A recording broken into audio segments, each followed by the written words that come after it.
बिस्मिल्लाहिर्रहमानिर्रहीम। तो कल हम बात कर रहे थे ना जी फंक्शंस के बारे में, कि फंक्शन जो हैं वो कैसे काम करते हैं। तो इसी सिलसिले में हमने कुछ चीज़ें ये आपके सामने हाईलाइट भी की थी ताकि आप लोग इनको देख लें। बुक भी मैं आपको ये शेयर कर दूंगा, लेकिन ये नोट्स हैं, असल में सारी बुक्स इसमें शायद नहीं है। ठीक है जी। तो एक बात आपने याद रखनी है जी कि जो भी प्रोग्राम होता है, तो प्रोग्राम जब स्टार्ट होता है तो वो मेन से स्टार्ट होता है। ठीक है जी। सबको फंक्शंस को बराबर है, लेकिन मेन को थोड़ी सी प्रेफरेंस जो है वो है। तो मेन जो है उससे सारा काम स्टार्ट होता है, और फिर आगे जैसे जैसे जिस फंक्शन को कॉल किया जाता है तो वो फंक्शन अपना अपना काम जो है वो कर सकते हैं। ठीक है जी। तो मेन से हमेशा काम स्टार्ट होगा, ये आपने याद रखना है। ये वैसे भी आपको पता होना चाहिए कि जितने भी फंक्शन हों आपके प्रोग्राम में, लेकिन हमेशा मेन के स्टार्ट में जो चीज़ है वो पहले एग्जीक्यूट होगी। ठीक है जी। तो फिर आप जितने भी आपके फंक्शंस होंगे वो फिर आप उनको मेन से कॉल करें या किसी भी जगह से कॉल करेंगे तो वो फिर अपना वो फंक्शन जो है वो परफॉर्म करेंगे। ठीक है जी। तो मेन जो है इसके साथ बाकी सारे फंक्शंस जो है वो एग्जीक्यूट हो रहे होते हैं। ठीक है जी। तो a function can be called from any other function. ठीक है जी। तो एक फंक्शन जो है वो दूसरे फंक्शन के अंदर से कॉल हो सकता है। अंदर का मतलब ये है जी कि उसकी डेफिनेशन के अंदर से भी कॉल हो सकता है। तो any function can be called from any other function. Other function from का मतलब यही है जी कि उस फंक्शन के अंदर जो है वो कॉल किया जा सकता है।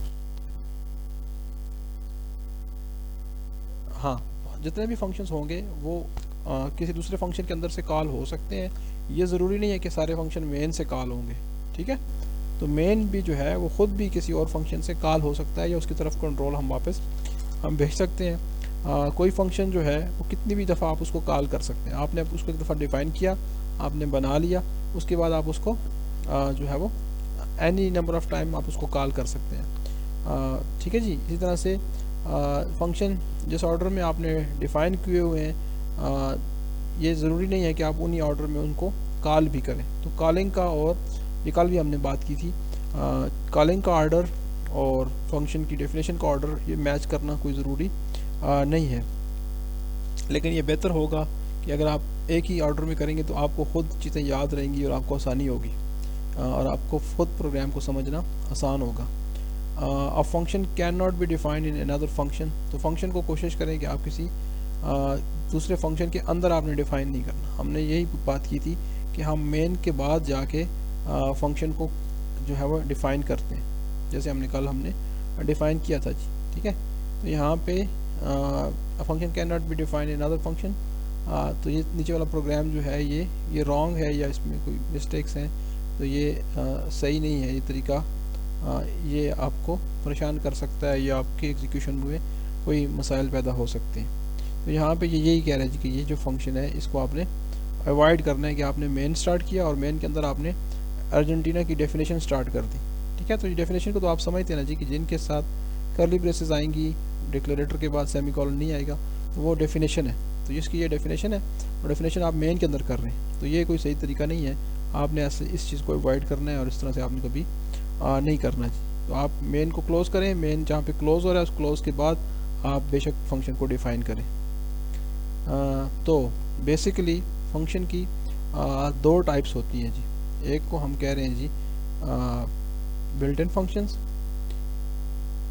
ठीक है, या उनको आप लाइब्रेरी फंक्शंस भी कहते हैं। तो फंक्शन की दो टाइप्स हैं, एक को हम लाइब्रेरी फंक्शंस कहते हैं, और एक जो आपने कल बनाया है जी वो यूज़र डिफाइंड फंक्शन है। तो ये प्रिंट एफ, स्कैन एफ, जिनके लिए हम ऊपर हेडर फाइल्स इंक्लूड कर लेते हैं, ये हमारे लिए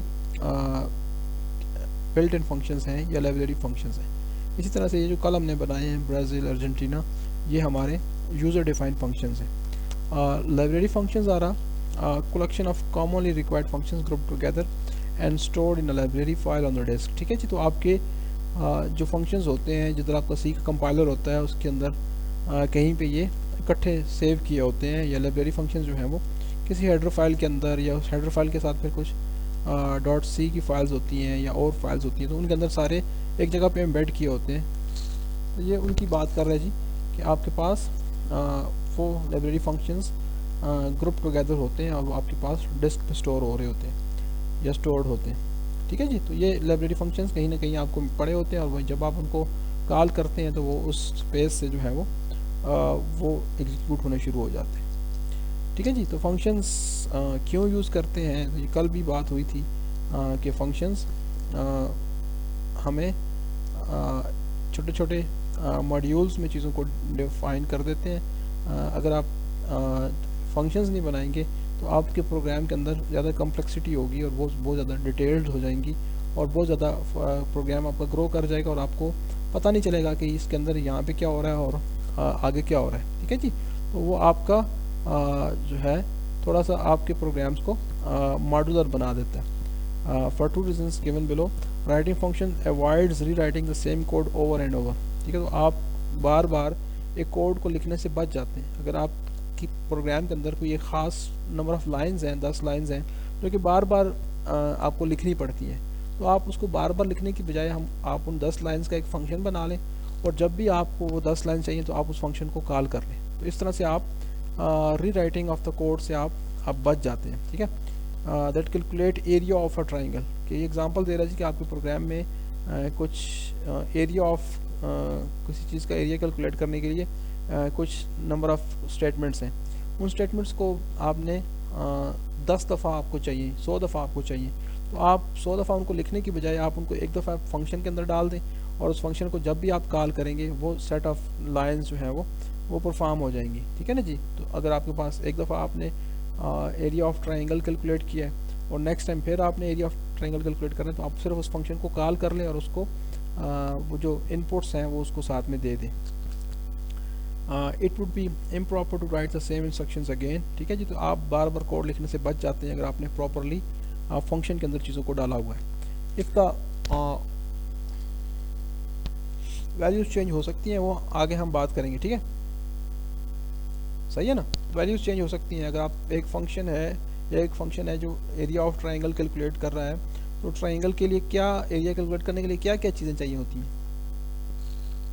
एरिया जब हम कैलकुलेट करेंगे किसी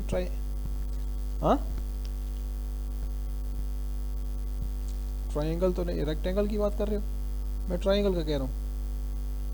तो ट्राइंगल के लिए लेट से 3 चीज़ें चाहिए। ठीक है, तो आपके पास अभी वैल्यूज़ हैं 2 3 4, तो थोड़ी देर बाद आपके पास वैल्यूज़ हैं 5 6 7, तो वो उनके लिए भी अलग एरिया कैलकुलेट करेगा और पहले वाली वैल्यूज़ के लिए अलग कैलकुलेट करेगा। ठीक है, तो इस तरह से डिफरेंट वैल्यूज़ हो सकती हैं, डिफरेंट इनपुट्स हो सकती हैं और हर दफ़ा भी आगे हम करेंगे। If the operation of a program can divide into separate activities, each activity place in a different function. इसी तरह से जी आपके पास कोई बड़ा प्रोग्राम है और उसके अंदर डिफरेंट एक्टिविटीज़ हैं, तो आप हर एक एक्टिविटी को एक फंक्शन में डाल देंगे। ठीक है जी, तो उससे क्या होगा, आपका फंक्शन एक मॉड्यूल्स वाइज अरेंज हो जाएगा, आपके डिफरेंट मॉड्यूलर उसके सेट बन जाएंगे कि भाई यहाँ पे ये चीज़ हो रही है, यहाँ पे एरिया कैलकुलेट हो रहा है, यहाँ पे जो है वो सर्कमफ्रेंस कैलकुलेट हो रहा है और यहाँ पे जो है वो कोई और कैलकुलेट हो रही है चीज़ें। ठीक है, तो डिफरेंट चीज़ें और डिफरेंट जगहों पे कैलकुलेट होंगी, तो आपका प्रोग्राम जो है वो मॉड्यूलर हो जाएगा।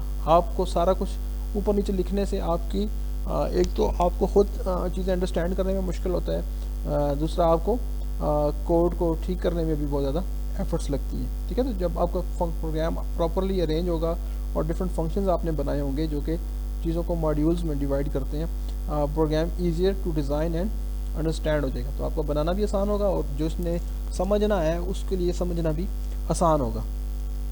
तो सारा कुछ एक ही फंक्शन में भी नहीं डालना आपने इस तरह से चीज़ों को अरेंज करना है कि उसके छोटे छोटे फंक्शंस बन जाएं, आपके प्रोग्राम के अंदर छोटे छोटे यूनिट्स बन जाएं और हर एक यूनिट के अंदर कोई ना कोई टास्क जो है वो परफॉर्म हो रहा हो। ठीक है जी, तो छोटी छोटी जितनी भी चीज़ें हैं उन सब के लिए आप अपने प्रोग्राम के अंदर डिफरेंट फंक्शंस बना सकते हैं। Do not hesitate to write function that are only called once. तो अगर आपका कोई फंक्शन एक दफ़ा भी एक लाइन का फंक्शन है और एक दफ़ा कॉल होता है तो फिर भी आप उसको फंक्शन में बना सकते हैं। आप अगर करना चाहें इस तरह तो ये बेहतर है। what is important is this functions perform some logically isolated task। तो ये अगर अलग से कोई काम हो रहा है तो आप उसका फंक्शन बना लें। तो जितने भी काम हैं जो कि अलग से एक टास्क है और वो आइसोलेटेड टास्क है, तो आप उस तरह के टास्क के लिए एक एक फंक्शन आप बना देंगे।